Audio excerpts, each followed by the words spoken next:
Hi everyone, I am Mayank and welcome to this fantastic video on AWS Services by Simplilearn. But before we begin, if you enjoy watching these videos and find them interesting, subscribe to our channel as we bring out the best videos daily. Also hit the bell icon to never miss any updates from Simplilearn. And just a quick info for you, if you want to upskill yourself, master cloud computing skills and land your dream job or grow in your career, then you must explore Simplilearn's cohort of various cloud computing programs. Simplilearn offers various certifications and postgraduate programs in collaboration with some of the world's leading universities like Caltech, IIT Guwahati, AWS, and many more. Through our courses, you will gain knowledge and work-ready expertise in skills like serverless computing, containerization and orchestration, VPC design and implementation, and over a dozen others. And that's not all. You also get the opportunity to work on multiple projects and learn from industry experts working in top-tier product companies and academicians from top universities. After completing these courses, thousands of learners have transitioned into a cloud computing role as a fresher or moved on a higher-paying job and profile. If you are passionate about making your career in this field, then make sure to check out the link in the pinned comment and description box to find a cloud computing program that fits your experience and areas of interest. Now I think it would be a good time to talk about what EC2 is. AWS offers plenty of services offered under different domains like compute, storage, database, migration, network, management tools, media services, security, business productivity, application integration, machine learning, game development, and a lot more coming up, out of which EC2 falls under the compute capacity. So what is EC2? EC2 is a web service which aims to make life easier for developers for providing secure and resizable compute capacity in the cloud. With EC2, it is very easy to scale up or scale down our infrastructure based on the demand. And not only that, this EC2 service can be integrated well with almost all the services in Amazon. And out of all this, the best part could be we only pay for what we use. Alright, let's talk about this use case. A use case here is that a successful business owner has a bunch of users and a successful product that's running, and now he has developed few more products that he thinks will be very successful, that he thinks his customers are going to like. Now how can he advertise his product to his new and prospective customers? Or the solution for this question can be addressed by AWS. In AWS, we can use services like Simple Notification Service, SNS, and EC2 for compute and S3 for storage. We can, in a way, integrate them all and achieve this business use case. And that sort of got this business owner very cheered up, and now he wants to use the service and he wants to get benefited from the service. He wants to advertise or he wants to notify his users every time the company creates a newsletter. Alright, so let's talk about what it would take to get this environment up and running, or what it would take to connect the environment and put the applications on top of it. Firstly, we would require an AWS account, and then for compute capacity, we would require an EC2 instance. And here's how we go about doing it. The first thing is to create an AMI, which is Amazon Mission Image. That's really the softwares and the application packages we would need to run our application. And the second is to choose the hardware. In here it's the instance type. Depending on the workload, we would be choosing the hardware, and depending on the intents of the workload, we will be choosing the size of the hardware. And finally, we would configure the instances. How many instances do I want? Which subnet do I want them in? And what's going to be the stop or terminate behavior of the instance, and do I want to update any patches when the instance starts running? All those pieces of information go in here when we configure the instance. And then the first three steps is really about the OS volume and the basic hardware. Now it's time to add additional storage to the EC2 instance. That would be step 4. Here we add additional storage to the EC2 instance. And then tags, we use tags, or we would configure tags to easily identify an EC2 instance at a later point. We give it some meaningful names so we can identify, like which team it belongs to, which billing department it belongs to, what's the purpose behind launching this instance, stuff like that. In an environment where we run 700 to 800 or even more instances, identifying an instance and trying to understand who owns the resource, for what purpose we created, it could be an full-time work. So tagging comes to our rescue at that time. After tagging, as step 6, we would configure the firewall, which is also called security group, for the EC2 instance, and this is where we would allow or deny connection from external world to this particular EC2 instance. Well, it works both ways, from outside and from inside out. This firewall blocks the connection based on port number and IP address. And finally, as step 7, we review all the configurations that you have done, and we make sure that the configurations is what we wanted, and finally click on submit. That's going to launch an EC2 instance. Alright, this was just an overview of how to create an EC2 instance. Now let's talk about each and every step in detail. So to begin with, let's talk about how to create an AMI. Well, the AMI is just a template that's used to create a new instance or a new computer or a new VM or a new machine based on the user requirement. The things that go into an AMI are the software, the operating system, the additional applications that get installed in it, stuff like that. The AMI will also contain software information, information about operating system, information about access permission, information about volumes. They all compact in the AMI. Again, the AMI is of two types. One is predefined AMIs, or called Amazon provided AMIs. The other one would be custom AMIs, the AMIs that we create. And if you're looking at a particular AMI that you don't want to create but still want to get it from Amazon, there is a place or a portal called AMI Marketplace. There we get like thousands of AMIs in there available for us to shop and use them on a pay-as-you-go business model, and use them as pay-as-you-go billing. So there you can search AMI that you're looking for. Most probably you'll be able to get it there. Now let's talk about choosing the instance type. The instance type is basically the hardware specification that's required for a machine that we're trying to build. And the instance types is categorized into 5 main families. They are, to begin with, it's compute optimized. Now compute optimized gives us lots of compute power or lots of processing power. So if my application is going to require a lot of processing power, I should be picking compute optimized instance. And the second one is memory optimized.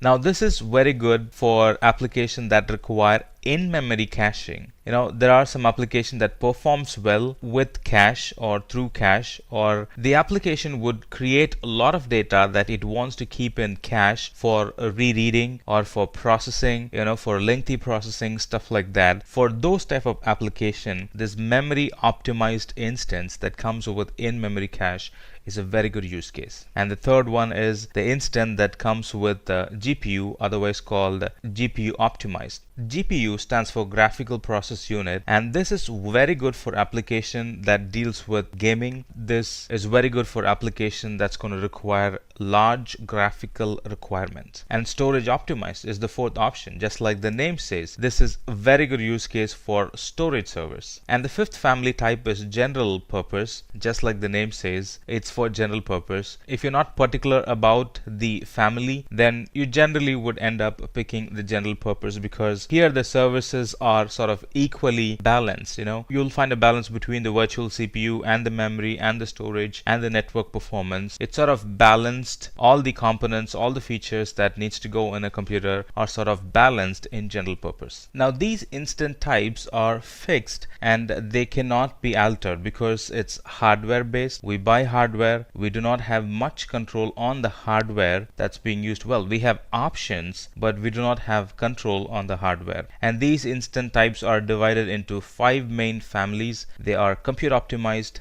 memory optimized, GPU enabled, storage optimized, and general purpose. Then as third thing, we have to configure the instance. Now here is where I have a lot of options about purchasing. What type of purchasing do I want to do? Do I want to go for a spot instance? Do I want to go for a reserved instance? Do I want to go for an on-demand instance? These are different billing options available, and that's available under configure instance. Not only that, here's where I'm going to put the EC2 instance. Do I want an public IP address assigned to it? Do I want an IAM role attached to it? IAM role is authentication. Or what kind of authentication am I going to provide? And the shutdown behavior. The shutdown behaviors include, do I want to stop the instance when the user shuts down the machine from the desktop, or do I want to simply terminate the instance when the user shuts down the instance from the desktop? So those things go in here, just like the name says, configure instance. A lot of instance configuration options comes in here. That's the third step. And not only that, under the advanced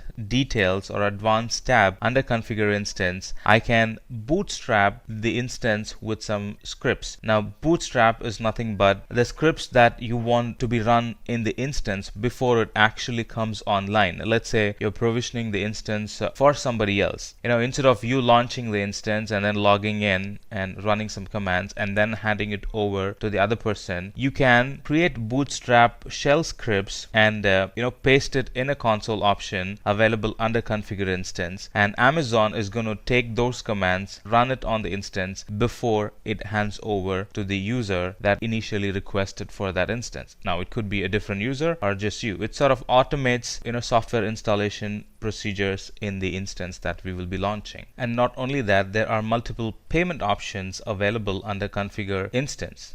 The user can pick an instance under normal price, and that instance would apply normal rates applied to it. And there are also options like reserved instance, where the user can pay for an instance upfront before a year or before months, for a span of year or a span of months, and that way they can pay less per hour for using that instance.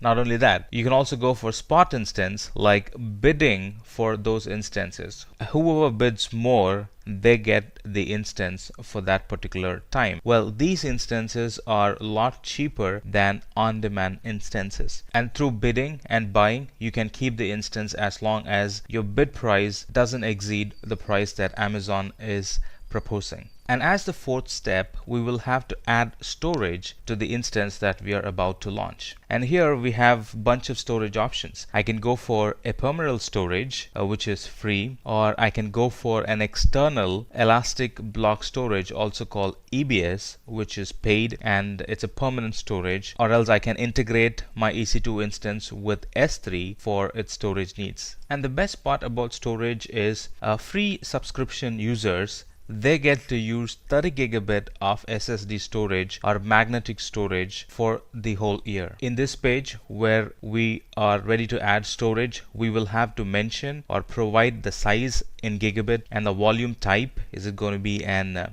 provisioned volume? Is it going to be an general purpose volume? Is it going to be a magnetic volume? Stuff like that. They are volume types. And we also need to give inputs about where the disk will be mounted and whether this volume needs to be encrypted or not. So all these options or all these inputs are received from us under the adding storage section. And then the fifth option would be adding tags. Like we discussed some time back, tags are very helpful to identify a machine in an environment where we have 700 or 1000 VMs running. And security groups are the actual firewall that sits in front of EC2 instance, and it protects that EC2 instance from unintended inbound and outbound traffic. Now here is where I can fine tune the access to my EC2 instance based on port numbers and based on IP address from which it can be accessed. And finally, we get to review the whole changes or the whole configurations that we have made to find out whether they are intact with the requirement, and then click on submit. That's going to launch an EC2 instance. But hold on, we're not done yet. When we're about to launch, or before the Amazon console actually launches the EC2 instance, it's going to give us an option to create a key pair. Remember, I said it's key pair.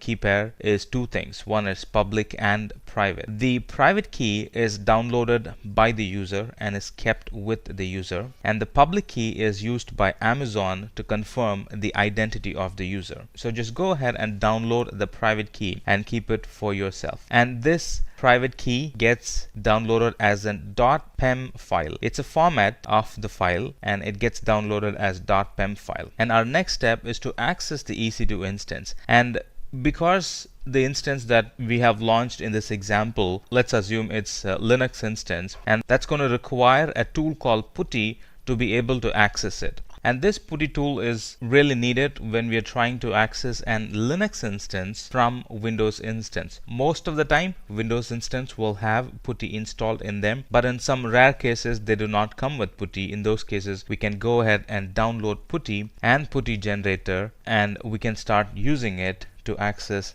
the Linux instance. Now you might ask, well, I understand PuTTY, what's PuTTY generator? Now the file that we have downloaded is in .pem format, but unfortunately PuTTY does not accept .pem format as input. It has to be converted into a different format called PPK. And PuTTY gen is a tool that helps us to convert the .pem file into PPK file. So the quick way to do it is download generator, open it up, click on conversion and insert the .pem key that we have downloaded and save the private key. And this, when we save the private key, it gets saved as a .ppk type private key. And when that's done, the next very step is to open PuTTY and try to log in. And the way to log in is to open PuTTY, put that IP address here, and then click on auth.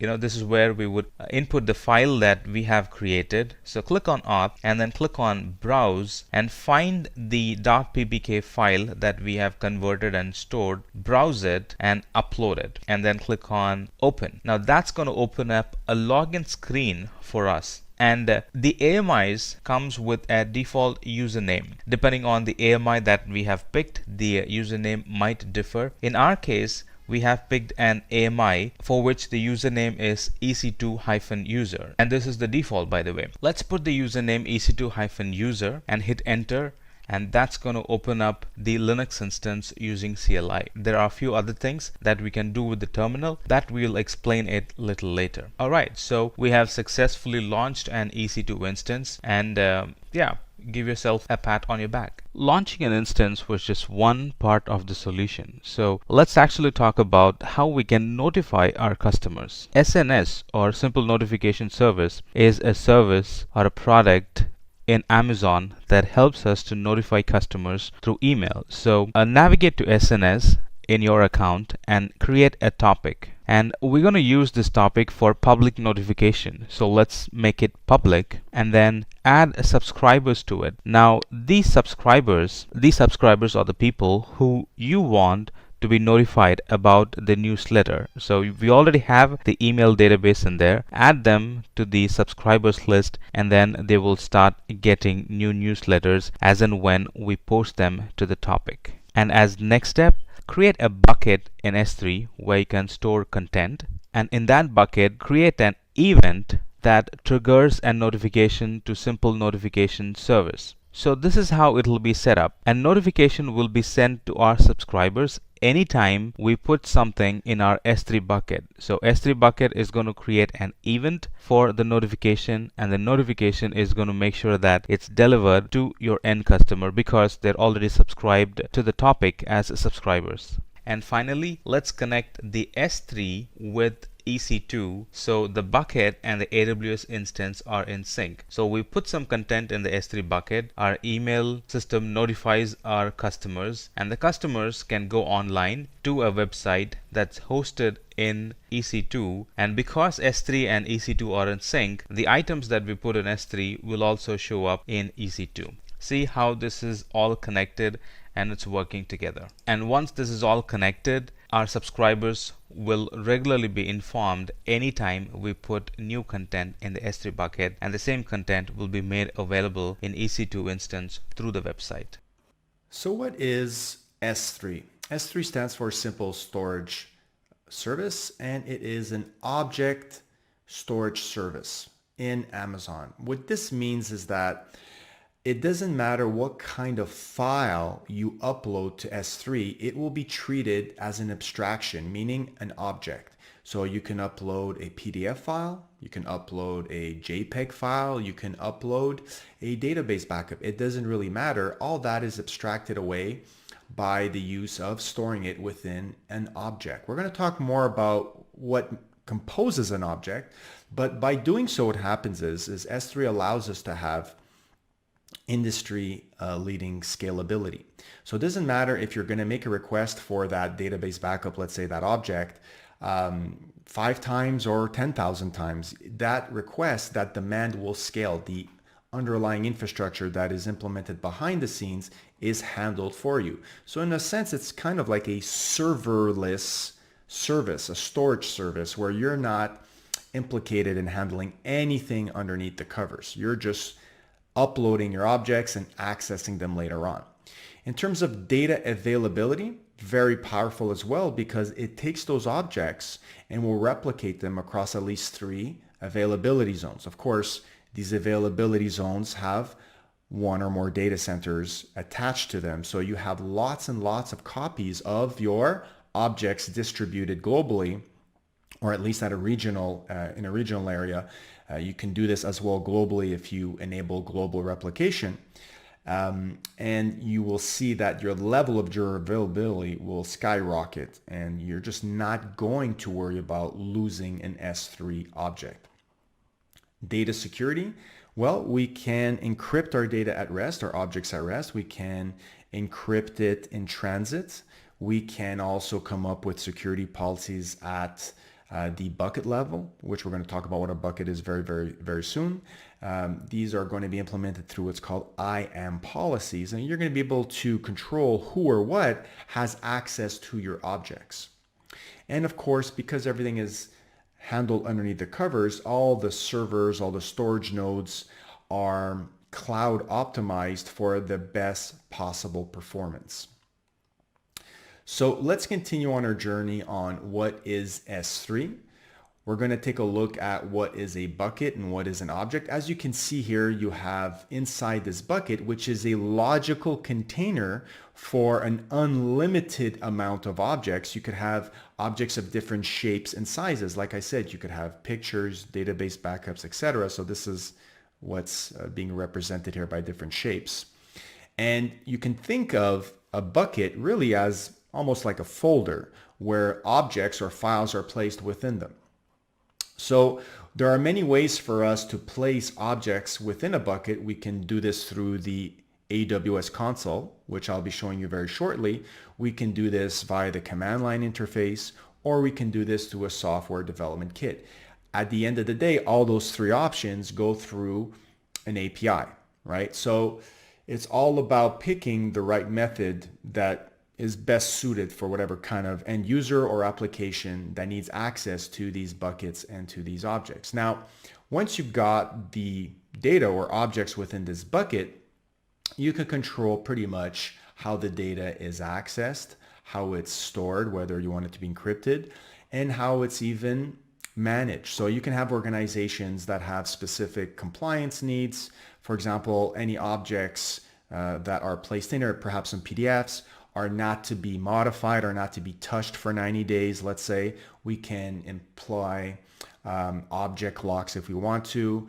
We can imply security guards. We can also, for example, record all API actions that try to access, to list, to delete any kind of API operations on those objects at the bucket level or on the object level. We can record if that is some sort of organizational compliance need for auditing or for whatever internal auditing reason that you may have.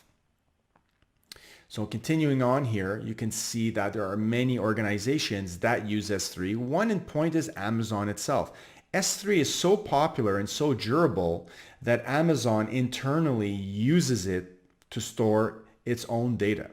You're guaranteed, almost that you're not going to lose any object in there because it has what we call 11 nines durability. Now, 11 nines durability is really an extreme amount of durability where it's mathematically almost impossible for you to lose an object once you place it in S3. You're in fact more liable to get hit by a meteorite than you are to lose an object in S3, statistically speaking, which is a pretty incredible statistic, but it's true.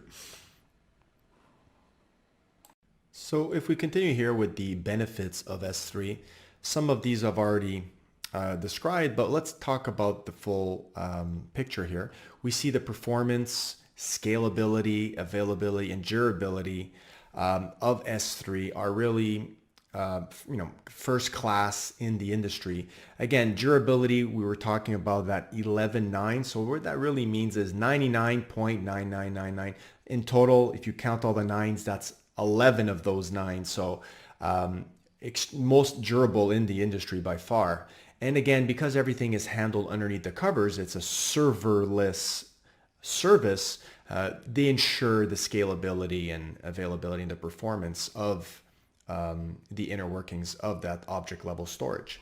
Now, cost is of course always important, and S3 really shows up here with first class support again for cost. It's got very, very low cost. We can have object level storage for let's say a terabyte of object level storage for as little as $1 a month.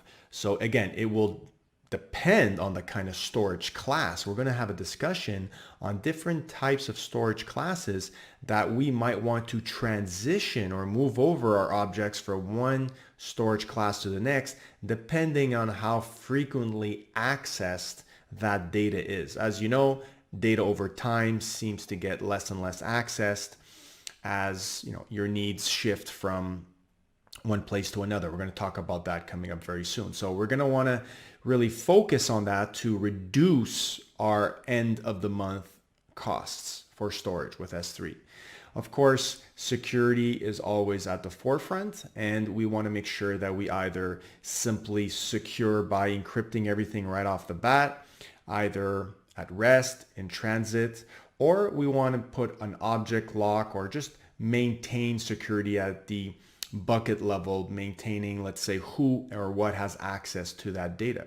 Because by default, no one has access to the data unless we open up the door. And also we want to make sure that we don't give public access to our bucket for obvious reasons of giving away important information by mistake. So AWS makes it extremely difficult for you to accidentally do this. And I'm going to show this in a demonstration lab coming up very soon. And we can also query in place, which is very interesting. So you can imagine you putting, let's say, a file that's in CSV format or a JSON format or Parquet format, some sort of structured format or semi-structured format in S3, and you could actually use SQL queries on the spot to filter that data in place at the bucket level. You could also have other services that may want to extract some business intelligence from that data in your S3 bucket directly as well. So some other more advanced querying operations can take place at the S3 level. So this you will learn during your journey with Simplilearn as you're covering all the AWS technology stacks. And here, the most widely used storage cloud service in the industry. Because of all the points that we just covered, it really is the #1 storage or object level storage solution in the industry. Let's now take a look at objects and buckets in S3. So the objects are really the fundamental entities that are stored in S3, or the lowest common denominator, which means that we're not really interested in what kind of data is within the object at the layer of S3, because S3 doesn't have direct access to the data within an object. Like I said before, it's an abstraction of the data. So we don't know if it's a cat picture, if it's a backup of your database. It's just treated as a fundamental entity, aka the object. Now, every object is associated with metadata, so data about itself, things like what's the name of the object, what's the size, the time and date that the object was uploaded, things of that nature are categorized as metadata. So S3 does have direct access to that. Now, the data within that object, of course, is accessible by other services. So it's not that once you've uploaded it, you've totally lost the data and it's only can be treated as an object. It's just that at this layer, it's simply just assigned metadata and a version ID, a unique version ID. And if you re-upload the exact same object a second or third time to S3, it will have its own version ID number. So a new unique version ID number will be generated. So really what buckets are their logical containers to store those objects. So of course, at an extremely high level, a bucket would be like your root file system, if you want to think about it like that. But that doesn't mean you can't go into this bucket and create separate folders.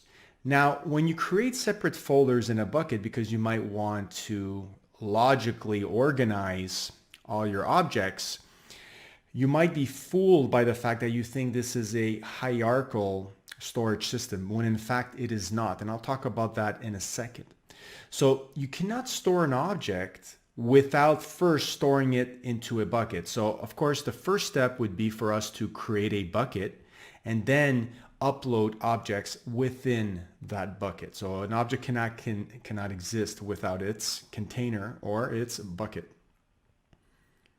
So there's no Windows Explorer view like we're used to in an operating system, because this is not a hierarchical view. No matter if you create folders within folders within folders, in fact, S3's internal architecture is a flat hierarchy. What we do instead is we assign prefixes which are treated as folders in order to logically organize our objects within our buckets. And I'm going to showcase a prefix in one of the demonstrations coming up very soon. So when you create, or when you're working with S3, first of all, you're working at a regional level. You're going to have to pick a region. For example, you might pick US East 1 region or US East 2 region, and the bucket that you're going to be creating will be replicated across several availability zones, but within that region. Also, that data, those objects, can be accessed globally because S3 uses the HTTP protocol. HTTP protocol is very permissive. Everybody knows how to administrate it and work with it. So we just need to give access to that object in terms of a permission policy and give it the proper URL, or give whoever needs access to it the proper URL, and they can access that via HTTP globally. So first, when you're creating a bucket, you have to select the region, and the object will live within that region, but that doesn't mean that it still can't be accessed globally. So let's now take a minute, go over to the AWS console, and actually let me showcase how to create objects and buckets. So for our first lab, we're going to be going and creating an S3 bucket and uploading an object to it. So we first have to log into the AWS console, which we have up here in the address bar. Let's click on either create free account if it's your very first time, or as is in my case, already have an account. We're going to sign in here. You're going to have to pass in your IAM username, password, and your account ID, of course. Once you've logged in, you can search for the simple storage service S3 either by coming up here in the search box and typing S3, and you'll find it there. That's probably the easiest way. Or if you want, you can take a look at all the services and it'll be under storage over here, the first one. Okay, so pick whichever method you see best for yourself. Once we're here, we want to create our first bucket. Now I've already have a couple of buckets here, so we're going to go on and create a new bucket. The very first thing is you have to specify a bucket name. Now this bucket name has to be globally unique. If you take a look here at the region that we're in, it doesn't actually select a specific region. It selects the global option, which means that this bucket will become globally accessible. So that is why it needs to have a unique name, much like a DNS name has to be unique for your website, right? So I'm going to come up here and pick a name that I think is going to be unique. So I'm going to say Simplilearn S3 demo. All right, let's take a look at if that's going to work out. Of course, we have to pick a region, but it is globally accessible. So you either pick a region that's closest to your end users, or in our case, since we're just doing a demonstration, we can do whichever is closer to us right now, okay? And we're going to skip these options for now. We're going to come back to them later on. We're just going to create the bucket. Now, hopefully that was a unique name and allowed me to create that, and it looks like it did. So if I scroll down, you can see that it clearly got created over here. Now, we're going to click on that, and we're going to start uploading objects to this bucket. So let me click on the upload button, and you can either select one or more files, or you can select an entire folder. So I'm going to just go and select a specific cat picture that I have here. Okay, and again, we'll go through some of those other options later on, and we'll just click upload. Now this should take no time at all because of the fact that it's a very small object or file that's being uploaded. So it has succeeded. We can close this up. And we see now clearly that the object is in our bucket. If we go to properties, we can see the metadata associated with this bucket. We can see the region that it's in.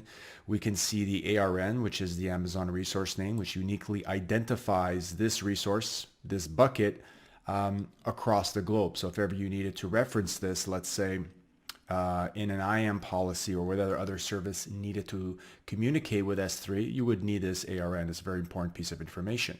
And of course, we have the creation date. Some high level metadata. So objects, as we have covered already, consist of not only the data itself, but the metadata. So there's lots of metadata, and there's a lot of other features that we can go here and enable very easily. And this will be the basis of the future demonstrations that I'm going to do. All right. So just to recap what we just did, we created a unique bucket, gave it a name of Simplilearn S3 demo, and uploaded our first object to it. So let's now take a look at the inner workings of the Amazon S3. When we upload an object into a bucket, we have to select which one of these storage classes the object will reside in. So you see I have 6 storage classes here at the bottom, and each have their own characteristics that we're going to get into. By default, if you don't specify anything, it'll get placed in what's called the S3 standard storage class, which is the most expensive out of all these storage classes. Once your object gets colder, and what I mean by colder is your access patterns diminish, meaning that you're accessing that file less and less over the course of time, so it gets colder, you will transition that object from one tier to the next, all the way to, for example, S3 Deep Archive. So again, Deep Archive signifies extremely cold, so maybe you're only referencing this data once a year, once every couple of years. And so you want to have the cheapest possible storage available. So right now you can get about 1 terabyte of storage per month for about $1 a month with S3 Glacier Deep Archive. So you are going to be very interested in knowing how to transition from one or more of these storage classes over time in order to save on your storage costs. That's really why we're doing this. So let's go through some of these storage classes. By default, like I said, whenever you upload an object, you automatically get placed into the standard storage class. So any files that you're working on frequently, daily, this is the best fit for it. You've got the highest level of accessibility and durability as well. Not that the others don't have the same level of durability. However, we'll see how when you transition from one storage tier to the next, some characteristics do change in order for you to save on some costs. We're going to go through some of those. Now, this would be considered hot data, right? data that's used all the time, maybe just by you, maybe by everybody, right? So that's the perfect place to place it in the standard storage class. Now, over time, like I said, you may find yourself working less and less, perhaps on a document that was due by the end of the month. That document was submitted, and then afterwards, you don't work on that document anymore. Perhaps you're only working on revisions based on feedback from your colleagues that are asking you to make some corrections or some amendments. And so only those corrections or amendments come in perhaps once a month. And so in that case, you might find yourself finding a justification for moving that document from the standard tier to the standard IA or infrequently accessed tier. Maybe any objects not modified for more than 30 days are a good fit for that. And that's really the criteria for IA, inactive access, is that S3 or AWS itself recommends to only put objects in there if they haven't been accessed for at least 30 days.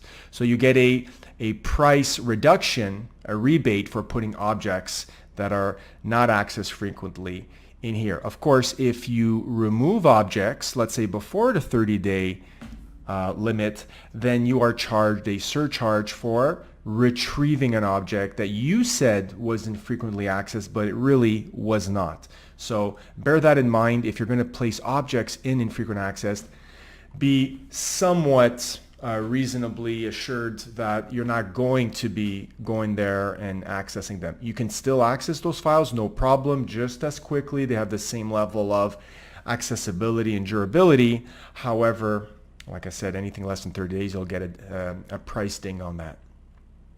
If you want to have long-term storage, we're talking about Amazon Glacier. So this is more anything over 90 days that hasn't been modified, or 180 days. There's two subcategories of Amazon Glacier that we're going to get into. And this is the cheapest storage by far. And Amazon Glacier doesn't really operate through the AWS console as the same as the standard and the infrequent access. You can't really upload objects to Glacier via the console in the browser. You can only do so, let's say, through the command line interface or through an SDK.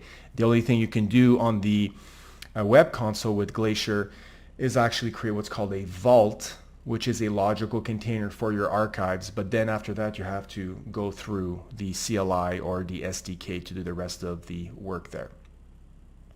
If we continue on, there's some gray areas between the S3 standard and the Glacier. One is the one zone infrequently accessed storage class. So if we go back to the regular standard and IA storage class, all of these objects are stored across a minimum of 3 availability zones. If you want a further price reduction, you can store your objects in a one zone IA storage class, which means that instead of taking that object and replicating it across 3 or more availability zones, it will only store it in a single availability zone, therefore reducing the level of availability that you have to that object.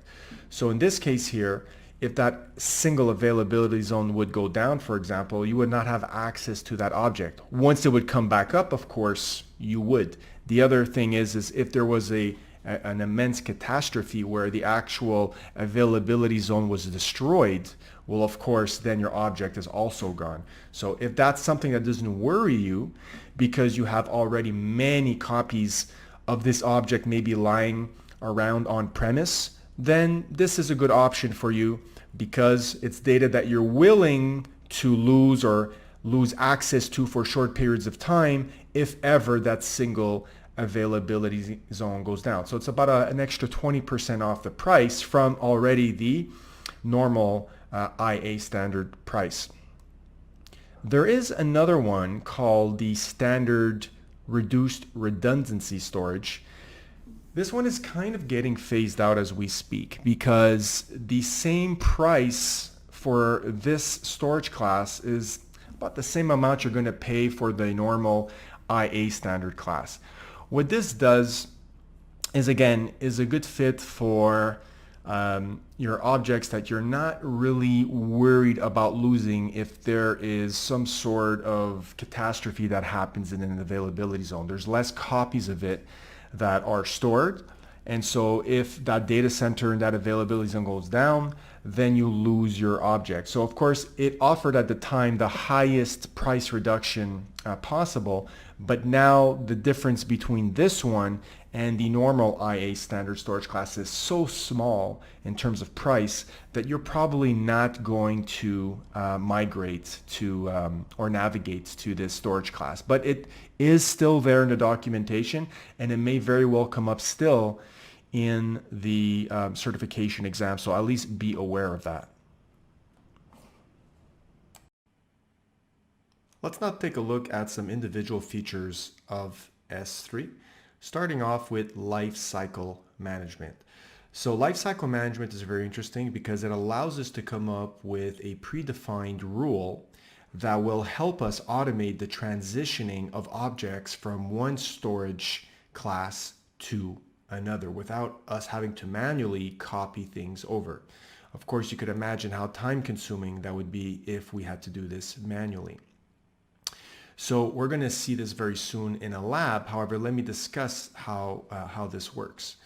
So once it's basically a graphical user interface. It's very, very simple to use once you come up with these lifecycle management rules. But you're going to define two things. You're going to define the transition action and the expiration action. So the transition action is going to be something like, well, I want to transition an object from, maybe it's all objects, or maybe it's just a specific type of object in a folder, example, that has a specific prefix, from one storage class, let's say standard, to standard inactive or infrequent access. Maybe only after 45 days, after at least a minimum of 30 days, like we spoke of before. And then maybe after 90 days, you want to transition the objects in IA to right away Glacier Deep Archive, or 180 days. You come up with whatever combination you see fit. Okay, it doesn't have to be sequential from S3 to IA to one zone, etc., because like we discussed before, it depends what kind of objects that you're interested in putting in one zone, objects that you don't really mind losing if that one availability zone goes down. So you're going to be deciding those rules. It ends up that this even is not a simple task because you have to monitor your usage patterns to see which data is hot, which data is cold, and what's the best kind of lifecycle management to implement to reap the benefits of the lowest cost. So you have to put somebody on this job and make the best informed decisions based on your access patterns, and that is something that you need to consistently monitor. So what we can do is we can instead opt for something called S3 intelligent tiering, which basically analyzes your workload using machine learning algorithms. And after about a good 30 days of analyzing your access patterns, we'll automatically be able to transition your objects from S3 standard to S3 standard infrequent access. Okay, it doesn't go past the IA one, it doesn't go after the Glacier and whatnot. Okay, so it can then offer you that at a reduced price overhead. So there is a monitoring fee that is introduced in order to implement this feature. It's a very nominal, very, very low monitoring fee. And the nice thing is if ever you take out an object out of the infrequent access before the 30-day limit, as we spoke of before, you will not be charged an overhead charge because of that. Why? Because you're using the intelligent tiering. You're already paying an overhead for the monitoring fee. So at least in that sense, the intelligent tiering will take the object out of IA and put it back into the S3 standard class if you need access to it before the 30 days. And in that case, you won't be charged that overhead. So that is something that is very good to do in order not to have to put somebody on that job. So yes, you're paying a little bit of overhead for that monitoring fee, but at the other side of the spectrum, you're not investing in somebody working many hours to monitor and put into place a system to monitor your data access patterns. So let's take a look at how to do this right now. Let's implement our own lifecycle management rules. So let's now create a lifecycle rule inside our bucket. First off, we're going to need to go to the management tab in the bucket that we just created. And right on the top, you see right away, lifecycle rule. We're going to create lifecycle rule and we're going to name it. So I'm just going to say something very simple, like simply learn lifecycle rule. And we have the option of creating this rule for every single object in the bucket, or we can limit the scope to a certain type of file, perhaps with a prefix like, I could see one right now, something like logs. So anything that we categorize as a log file will transition from one storage tier to the next as per our instructions. We're doing this because we really want to save on costs. Right? It's not so much of organizing what's your older data versus your newer data. It's more about reducing that storage cost as your objects get less and less used. So in this case, logs are a good fit because perhaps you're using your logs for the first 30 days, you're sifting through them, you're trying to get insights on them, but then you kind of move them out of the way because they become old data and you don't need them anymore. So we're going to see how we can transition them to another pricing tier, another storage tier. We could also do this with object tags, which is a very powerful feature. And in the lifecycle rules action, you have to at least pick one of these options. Now, since we haven't enabled versioning yet, what I'm going to do is just select transition the current version of the object between these storage classes. So as a reminder of what we already covered in the slides, our storage classes are right over here. So the one that's missing is obviously the default standard storage class, which all objects are placed in by default. So what we're going to say is this. We want our objects that are in the default standard storage class to go to the standard inactive access storage class after 30 days. And that'll give us a nice discount on those objects being stored. Then we want to add another transition, and let's say we want to transition them to Glacier after 90 days. And then as a big finale, we want to go to Glacier Deep Archive. You can see the rest are grayed out. Wouldn't make sense to go back. And maybe after 180 days, we want to go there. Okay. Now there's a little bit of a warning or a call to attention here. They're saying, if you're going to store very small files into Glacier, not a great idea. There's an overhead in terms of metadata that's added, and also there's an additional cost associated with storing small files in Glacier. So we're just going to acknowledge that. Of course, for the demonstration, that's fine. In real life, you don't want to store very big tar files or zip files that had, one or more log files in there. Okay, that would bypass that surcharge that you would get. And over here you have the timeline summary of everything we selected up above. So we have here after 30 days, the standard inactive access, after 90 days, Glacier, and after 180 days, Glacier Deep Archive. So let's go and create that rule. All right, so we see that the rule is already enabled, and at any time you could go back and disable this if ever you had a reason to do so. We can easily delete it as well, or view the details and edit it as well. So if we go back to our bucket, now what I've done is created that prefix with the /logs. Since we're not doing this from the command line, we're going to create a logs folder over here that will fit that prefix. So we're going to create logs, create a folder. And now we're going to upload our, let's say, our Apache log files in here. So we're going to upload one demonstration Apache log file that I've created with just one line in there, of course, just for demonstration purposes. We're going to upload that. And now we're going to just close that. And now we have our Apache log file in there. So what's going to happen, because we have that lifecycle rule in place, after 30 days, any file that has the logs prefix, or basically is placed inside this folder, will be transitioned as per that lifecycle rule policy that we just created. So congratulations, you just created your first S3 lifecycle rule policy. Let's now move over to bucket policies. So bucket policies are going to allow or deny access to not only the bucket itself, but the objects within those buckets to either specific users or other services that are inside the AWS network. Now, these policies fall under the category of IAM policy. So IAM stands for Identity and Access Management.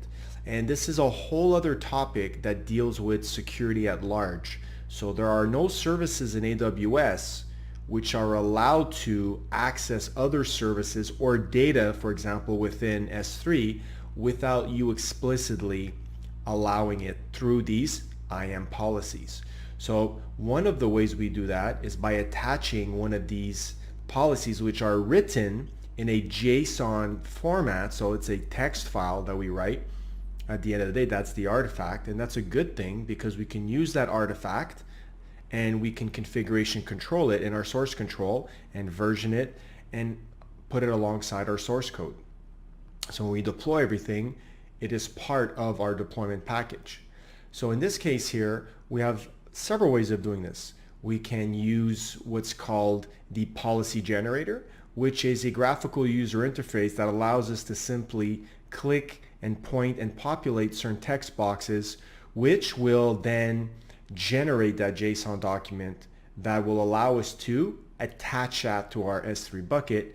And that will determine, like I said, which users or services have access to whatever API actions are available for that resource. So we might say we want certain users to be able just to list the contents of this bucket, not necessarily be able to delete or upload new objects into that bucket. So you can get very fine-grained permissions based on the kind of actions you want to allow on this resource. So in order to really bring this home, let's go and perform our very own lab on this. Let's now see how to create an S3 bucket policy. Going back to our bucket, we're now going to go into permissions. So the whole point of coming up with a bucket policy is that we want to control who or what, the what being other services, have access to our bucket and our objects within our bucket.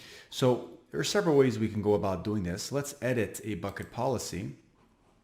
One, we can go and look at a whole bunch of pre-canned examples, which is a good thing to do.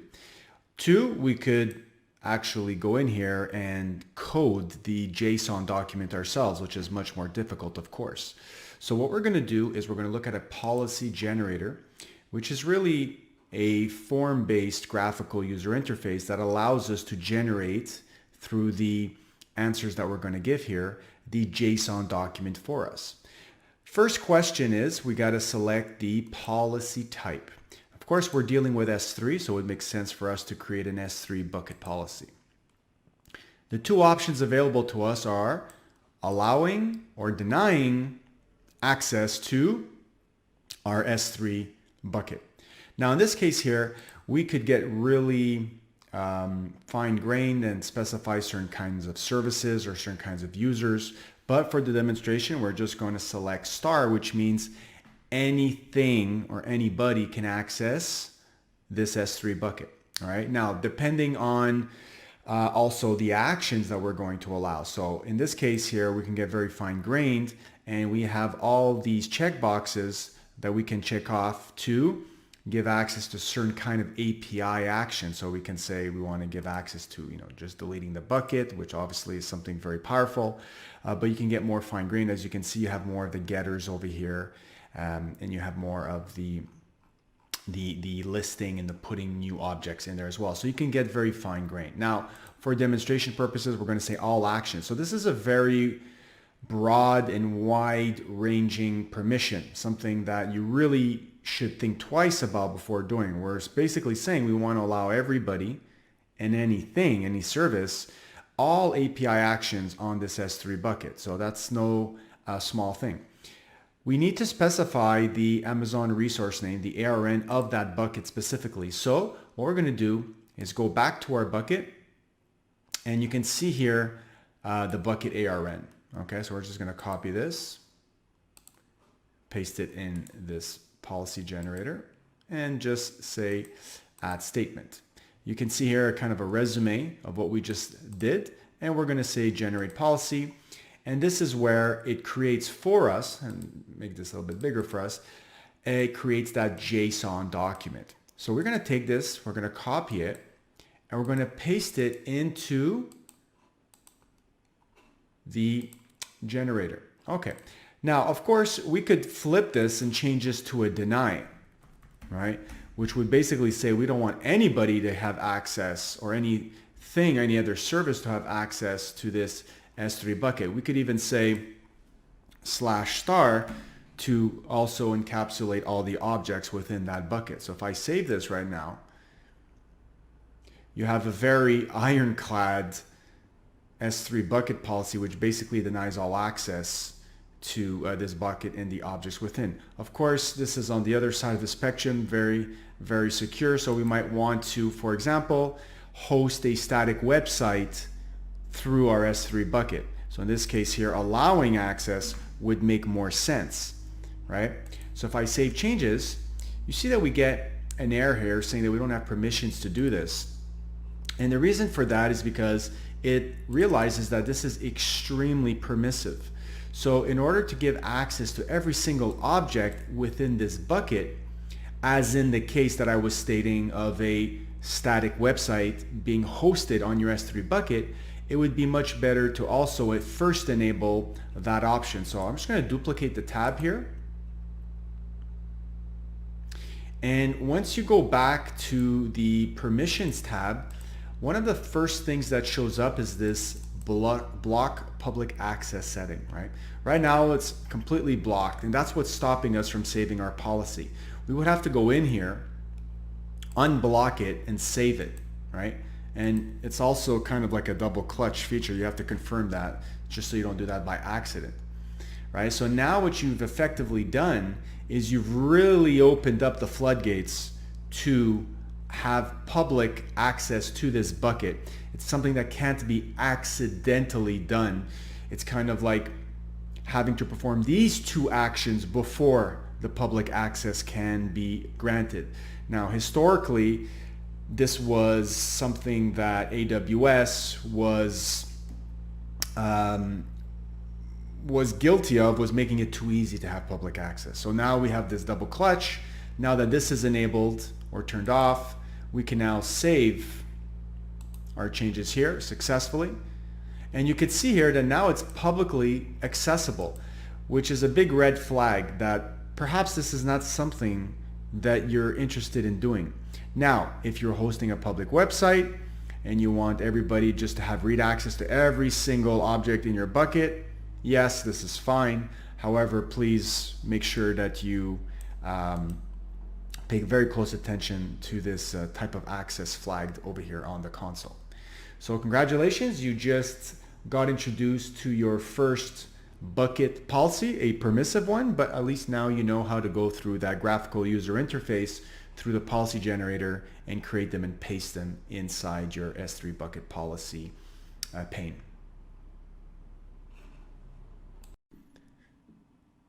So let's continue on with data encryption.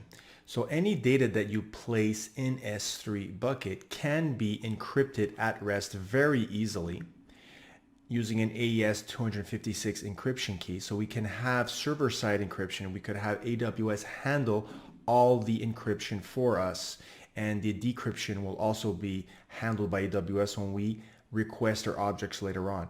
But we could also have client-side encryption where we, the client that are uploading the object, have to be responsible for also passing over our own generated key that will eventually be used by AWS to then encrypt that object on the bucket side.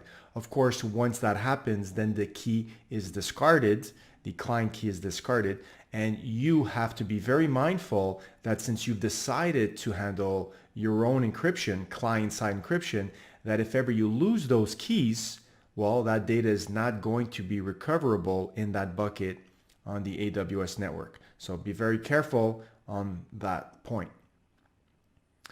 We can also have a very useful feature called versioning, which will allow you to have a history of all the changes of an object over time. So versioning sounds exactly how it's named. Every time you make a modification to a file and upload that new version to S3, it will have a brand new version ID associated with that. So over time, you get a sort of stack of a history of all the file changes over time. So you can see here at the bottom, you have an ID with all these ones, and then an ID with 121212. So eventually, if ever you wanted to revert back to a previous version, you could do so by accessing one of those previous versions. Of course, versioning is not an option that's enabled by default. You have to go ahead and enable that yourself. It is an extremely simple thing to do. And so there may be a situation where you already have objects within your buckets and you only then enable versioning. Well, versioning would only apply to the new objects that would get uploaded from the point that you enabled versioning. The objects that were there before that point will not get a specific version number attached. In fact, they will have a sort of null marker version number that will get attached to them. It's only after that you modify those objects later on and upload a new version that they will get their own version numbers. So right now, what we're going to be doing is a lab on actual versioning. So let's go ahead and do that right now. In this lab, we're going to see how to enable versioning in our buckets. Enable versioning is very easy. We're simply going to click on our bucket, go into properties, and there is going to be a bucket versioning section. We're going to click on edit and enable it. Once that's done, any new objects that are uploaded to that S3 bucket will now benefit from being tracked by a version number.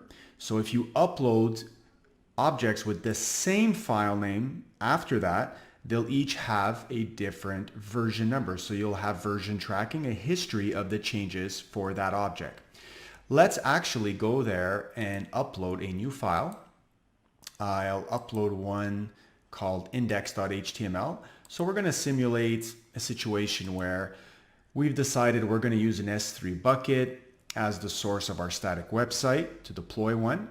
And in this index.html file, if you take a look right now, let's take a look at what's in there. You can see that we have welcome to my website and we're at version 2. Okay, so if I click on this file right now and I go to versions, I can clearly see that there's some version activity that's happening here. Okay, we have here at 1456, which is the latest one is on the top, the current version, we have a specific version ID. And then we have a sort of history of what's going on here. Now, I purposely enabled versioning before and then tried to delete versioning or disable versioning. But here's the thing with versioning.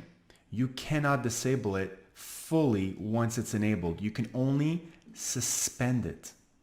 Right? Now, suspending means that whatever version numbers those objects had before you decided to suspend it will remain. So you can see I have an older version here that has an older version number. And at this point here, I decided to suspend versioning.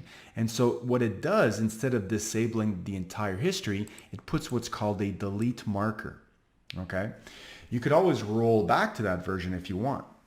Now, in the demonstration, when we started it together, I enabled it again.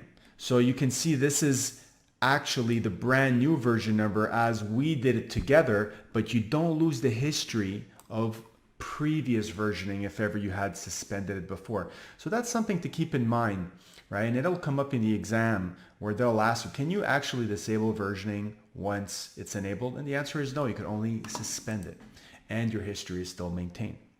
Now, we have that version there, and let's say I come to this file and I want to upgrade this, I don't know, I say version 3, right? And now what's going to happen is if I click on this version, just as the current one with version 2, and I open this, we should see version 2, which is fine. That's expected. If we go back to our bucket and upload that new version file that has version 3 in there, the one I just modified,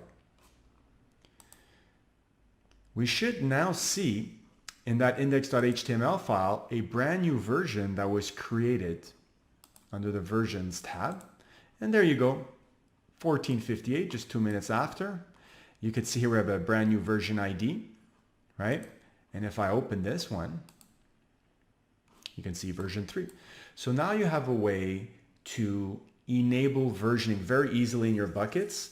And you also have seen what happens when you want to suspend versioning, what happens to the history of those versions files before. Just to actually go back here to the properties where we enabled versioning in the first place, if I want to go back in here and disable it, like I said, you can't disable, you can only suspend. And that's where that delete marker gets placed, but all your previous versions retain their version ID. So don't forget that, because that will definitely be a question on your exam if you're interested in taking the certification exam. So congratulations, you just learned how to enable versioning. Let's move on to cross-region replication, or CRR as it is known. There will be many times when you find yourself with objects in a bucket and you want to share those objects with another bucket. Now that other bucket could be within the same account, could be within another account within the same region, or could be within a separate account in a different region. So there's varying levels of degree there. The good thing is all of those combinations are available. So CRR, if we're talking about cross-region replication, is really about replicating objects across regions. Something that is not enabled by default, because that will incur a replication charge because it's syncing objects across regions. Of course, you are spanning a very wide area network in that case, so there is a surcharge for that. Now, doing so is quite simple to do, but one of the things that we have to be mindful of is to give permissions for the source bucket, which has the originals, to allow for this copying of objects to the destination bucket. So if we're doing this across regions, of course, we would have to come up with IAM policies, and we would also have to exchange credentials in terms of IAM user credentials, in terms of account IDs and the such.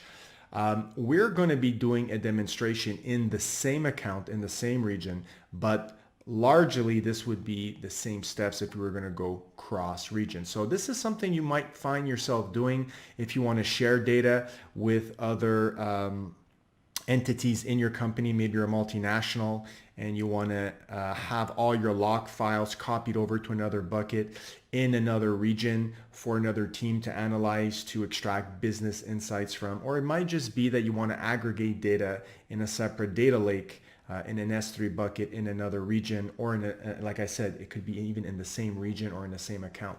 So it's all about organizing, moving data around across objects, across these boundaries. And let's actually go through a demonstration and see how we can do CRR. Let's now see how we can perform cross-region replication. We're going to take all the new objects that are going to be uploaded in the Simplilearn S3 demo bucket, and we're going to replicate them into a destination bucket. So what we're first going to do is create a new bucket, okay? And we'll just tack on the number 2 here. And this will be our destination bucket where all those objects will be replicated to. We're going to demonstrate this within the same account, but it's the exact same steps when doing this across regions. One of the requirements when performing cross-region replication is to enable versioning. So if you don't do this, you can do it at a later time, but it is necessary to enable it at some point in time before coming up with a cross-region replication rule. All right, so let me create that bucket. And now after the bucket is created, I want to go to the source bucket and I want to configure under the management tab here a replication rule. So I'm going to create a replication rule, call it Simplilearn rep rule. And I'm going to enable this right off the bat. The source bucket, of course, is the Simplilearn S3 demo. We could apply this to all objects in the bucket or perform a filter once again. Let's keep it simple this time and apply to all objects in the bucket. Of course, caveat here, this will only now apply to any new objects that are uploaded into this source bucket and not the ones that are already pre-existing there. Okay. Now, in terms of a destination bucket, we want to select the one we just created. So we can choose a bucket in this account, or if we really want to go cross region or another account in another region, we could specify this and put in the account ID and the bucket name in that other account. So we're going to stay in the same account. We're going to browse and select the newly created bucket. And we're also going to need permissions for the source bucket to dump those objects into the destination bucket. So we can either create the role ahead of time or we can ask this user interface to create a new role for us. So we'll opt for that and we'll skip these additional features over here that we're not going to talk about in this demonstration. We're just going to save this. So that will create our replication rule that is automatically enabled for us right now. So let's take a look at the overview here. You can see it's been enabled. Just to double check, the destination bucket is the demo 2. We're talking about the same region. And again, here we could opt for additional parameters like different storage classes in the destination bucket that object is going to be deposited in, et cetera, et cetera. For now, we just created a simple rule. Now, if we go back to the original source bucket, which we're in right now, and we upload a new file, which will be a transactions file in a CSV format, once this is uploaded, that cross-region replication rule will kick in and will eventually, right, it's not immediate, but will eventually copy the file inside the demo 2 bucket. Now I know it's not there already, so what I'm going to do is pause the video and come back in 2 minutes, and when I click on this, the file should be in there. Okay, so let's now double check and make sure that object has been replicated. And there it is, been replicated as per our rule. So congratulations, you just learned how to perform your first same account S3 bucket region replication rule. Let's now take a look at transfer acceleration. So transfer acceleration is all about giving your end users the best possible experience when they're accessing information in your bucket. So you want to give them the lowest latency possible. You can imagine if you were serving a website and you wanted people to have the lowest latency possible, of course, that's something that's very desirable. So in terms of traversing long distances, if you have your bucket that is in, for example, the US East 1 region in the United States, in the Virginia region, and you had users, let's say in London, that want to access those objects, of course, they would have to traverse a longer distance than users that were based in the United States. And so if you wanted to bring those objects closer to them in terms of latency, then we could take advantage of what's called the Amazon CloudFront Delivery Network, the CDN network, which extends the AWS backbone by providing what's called edge locations. So edge locations are really data centers that are placed in major city centers where our end users mostly are located, more densely populated areas, and your objects will be cached in those locations. So if we go back to the example of your end users being in London, well, they would be accessing a cached copy of those objects that were stored in the original bucket in the, for example, US East 1 region. Of course, you will get most likely a dramatic performance increase by enabling transfer acceleration. It's very simple to enable this. Just bear in mind that when you do so, that you will incur a charge for using this feature. The best thing to do is to show you how to go ahead and do this. So let's do that right now. Let's now take a look at how to enable transfer acceleration on our Simplilearn S3 demo bucket. By simply going to the Properties tab, we can scroll down and look for a heading called Transfer Acceleration over here, and very simply just enable it. So what does this do? This allows us to take advantage of what's called the Content Delivery Network, the CDN, which extends the AWS network backbone. The CDN network is strategically placed into more densely populated areas, for example, major city centers. And so if your end users are situated in these more densely populated areas, they will reap the benefits of having transfer acceleration enabled, because the latency that they will experience will be severely decreased. So their performance is going to be enhanced. If we take a look at the speed comparison page for transfer acceleration, we can see that once the page is finished loading, it's going to do a comparison. It's going to perform, first of all, what's called a multi-part upload, and it's going to see how fast that upload was done with or without transfer acceleration enabled. Now, this is relative to where I am running this test. So right now I'm actually running it from Europe. So you can see that I'm getting very, very good results if I would enable transfer acceleration and my users were based in Virginia.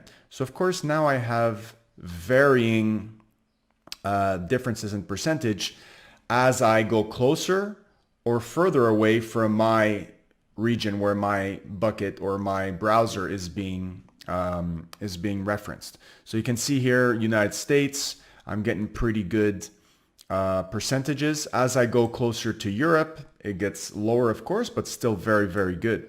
Frankfurt, again, this is about probably the worst I'm going to be getting here since I'm situated in Europe. And of course, as I go look more towards the Asian regions, you can see once again it kind of scales up in terms of better performance. So of course, this is an optional feature once you enable it, as I just showed over here. Explore our impressive catalog of certification programs in cutting-edge domains, including data science, cloud computing, cybersecurity, AI, machine learning, or digital marketing. Designed in collaboration with leading universities and top corporations, and delivered by industry experts, choose any of our programs and set yourself on the path to career success. Click the link in the description to know more.